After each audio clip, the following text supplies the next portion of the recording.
Sa nagdaang pagdiriwang ng National Aspin Day, rumampa sa entablado ang ilang asong Pinoy. Aba, kabugera ang mga ito, suot ang kanilang mga magagarbong kasuotan. Talagang nagpatalbugan ng mga asong ito, hindi mo aakalain na ang ilan pala sa kanila ay may pinagdaanang mahirap na karanasan. Yan ang tinutukan ni James Agustin.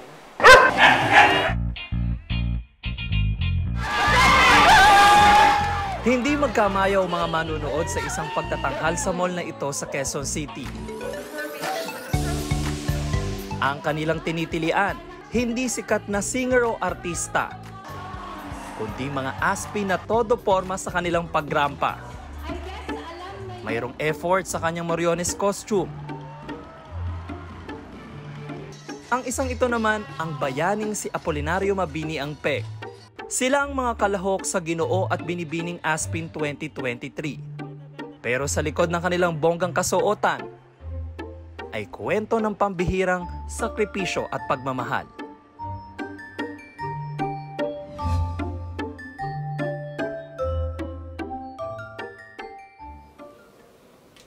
Abala na si Guy sa paghahanda ng susuotin nila ng asong si Chuchu para sa gaganaping Ginoo at Binibining Aspin.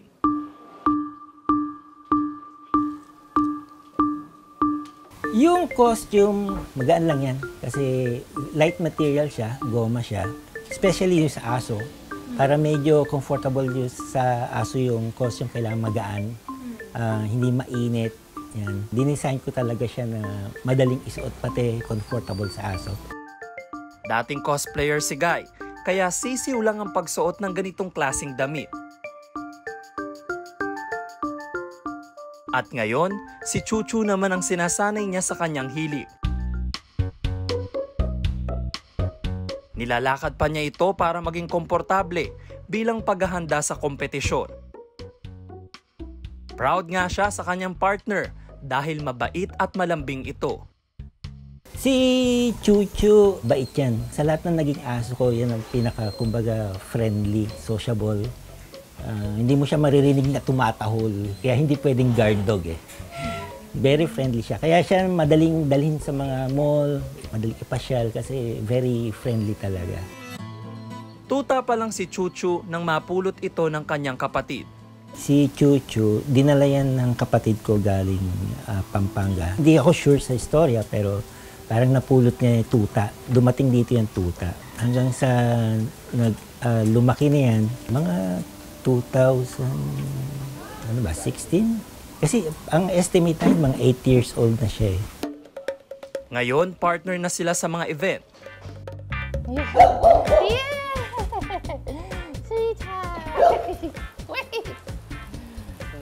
Samantala, naghahanda na rin ang mga makakalaban ni Chuchu sa rampahan. Tabi raw muna dahil dadaan ang firmam na si Sarah G. OMG! Pero hindi man siya sikat na singer na kilala natin.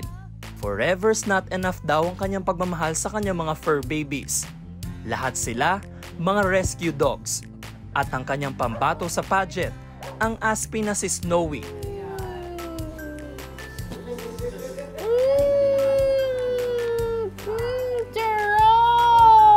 Kasi pag sumasala yan sa contest, nananalo yan whether it's karera or pageant. Marunong siya yata mag-post ng gano'n eh. So, yung inauuwi niyang prizes, pinapakain namin sa mga kapatid niya. Tulong na niya sa mga kapatid niya.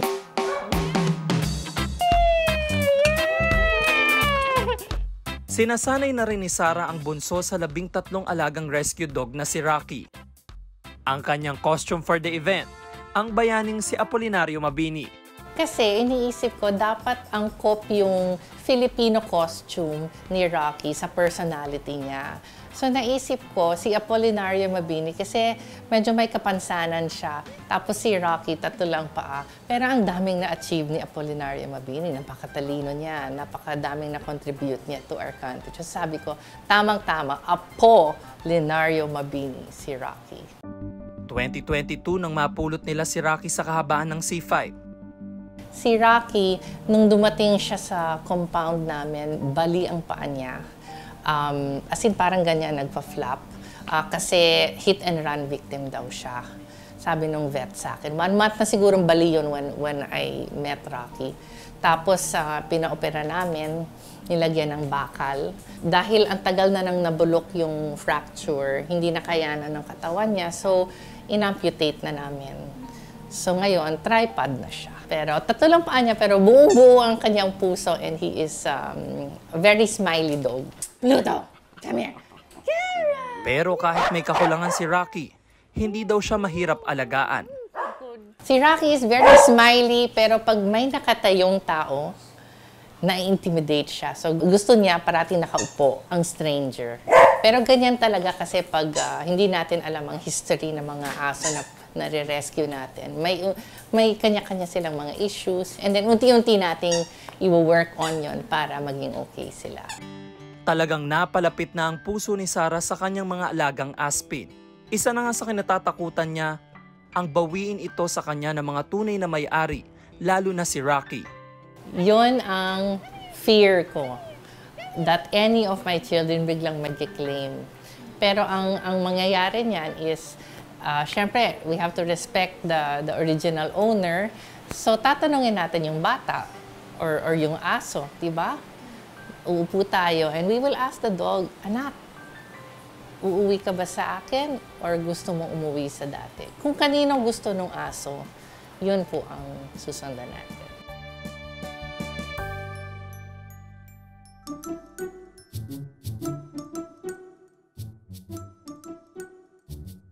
Ang nanalong ginoong aspin noong nakaraang taon na si Brownie, malaki ang naging epekto kay Janela. Naiyak ako nung ina-announce po yun. Talagang umiyak talaga ako kasi syempre parang first time niyang sumali sa ganong prestigious event. Tapos nanalo pa. Parang di ko ina-expect na, uy, mananalo tayo. Kasi sobrang dami po talagang magagandang damit eh. Although lahat naman po talaga sila deserve manalo. Ganito yung karaniwan na suot ni Brownie na pambahay daw. Cute na cute, di ba? Ang pogi, oh. Mga pusa talaga ang first love ni Janela na ang iba ay na-rescue din niya. Pero nang makilala niya si Brownie, naging espesyal ito sa kanyang puso. Way back 2015, na-rescue ko po siya from dog meat trade. Actually, kakatayin po si Brownie nung time na yon. So, nung time po na yun, medyo naawa ako sa kanya. Hindi po talaga ako mahilig sa dog. Pero dahil yung compassion ba sa pagiging pet lover, animal lover, naawa ako sa kanya. Tsaka yung parang nung tinignan niya ako, eye-to-eye contact, yung parang nagluluha po yung mata niya. So, sabi ko dun sa kakatay sa kanya, akin na lang, kaysa naman ikatayin. 8 taon na nga niyang kasama si Brownie. I'm sure, ma'am, Brownie has a special part sa buhay nyo, sa puso nyo. Actually, ano po ako, may myoma tsaka PCOS po ako. So, yung PCOS ko is almost 9 years na. Tapos yung myoma ko last 2021 lang din po na-discover ko. So, sabi ko, parehas kasi siyang may connection sa ovaryo. So, sabi ko, baka hindi na ako magkakaroon ng anak. So, sila kinakausap ko, sabi ko everyday pag mag-isa kasi naka-work from home ako eh. Sabi ko, naku, baka hindi na ako magka-baby o kayo na lang yung mga baby ko. Sana kung pwede nga lang pong hilingin kay Lord na wag kunin, na forever, kumbaga kasama ko siya hanggang tumanda. Kaso hindi. Sana tumagal lang yung buhay niya. Kasi siya, nayak ako. Mahal na mahal ko po talaga yung mga alaga ko. Sabi ko nga kahit magkaanak ako, never ko silang i-give up lahat. Ang kwento ni na Brownie, Rocky at Chuchu, hindi bago sa mga daan-daang mga asong Pinoy o aspin na sinasagip ng Philippine Animal Welfare Society o PAWS. Para mas lalo para maiangat ang antas ng buhay ng mga aspin, isinasagawa nila ang mga event gaya ng Ginoo at Binibining Aspin dahil malaking tulong daw ito para sa aso at nag-aalaga at sa mga gustong mag-ampon ng aspin. So we have to see beauty beyond breed. Kailangan natin na hindi lang lover, aspin lover, yung may malasakit. So ito yung gusto naming ma-foster dito sa event namin, na hindi lang aspin lovers, pero yung may malasakit sa ating mga native dogs at saka ma-celebrate din sila. Dumating na ang araw na pinakahihintay ni Guy at Sarah. Handa na rin sina Rocky, Snowy at Chuchu para magpakitang gilas sa entablado. Ang kanilang mga makakarampahan nagre-ready na rin.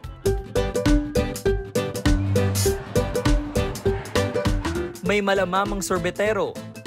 Yung ibang aso halatang mahiyain pa rin. Pero wag ka sa isang to, kilay pa lang, panalo na.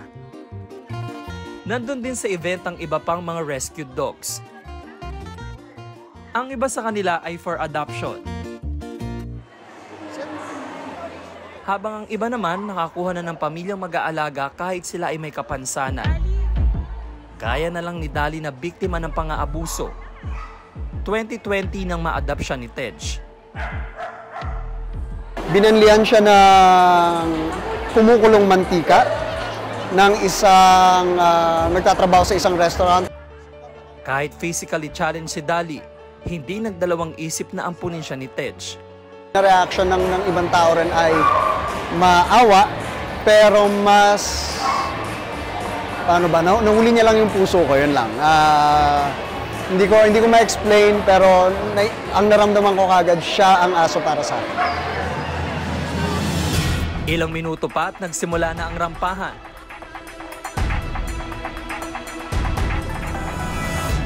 Si Chuchu at Guy confident sa kanilang rampa.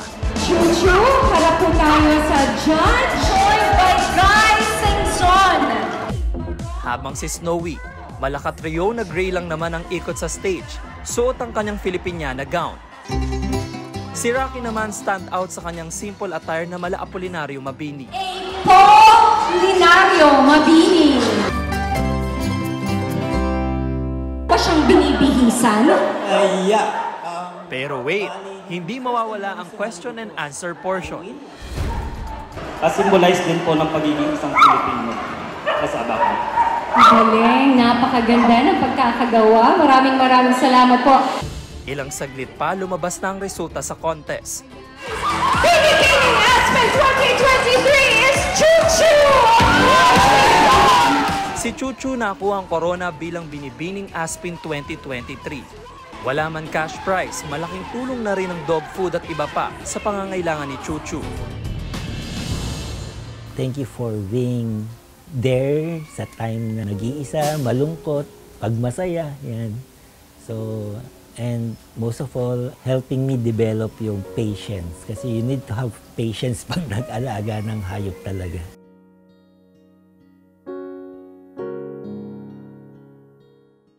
Habang si Snowy na kanyang kalaban, nakuhang second place.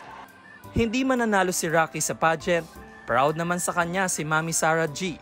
I was so proud kasi sa totoo lang, ang daming nakapansin kay Rocky that day. So the fact that sabi ng mga tao, ay, 3 lang palang paa niya. Minsan hindi na napapansin eh. Until I tell them na, kita nyo 3 lang paa niya. Ay, oo nga no.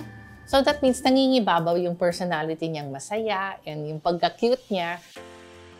Higit pa sa mga nagniningning at magarbong kasuotan, walang hanggang pagmamahal ang handang ibigay ng mga piniling mag-alaga ng mga Aspen. Dahil simple man ang tingin sa kanila ng ilan, ang kanilang kayang isukli sa kanilang mga amo, hindi matatawarang respeto at katapatan. Ako si James Agustin, kasama sa iisang brigada.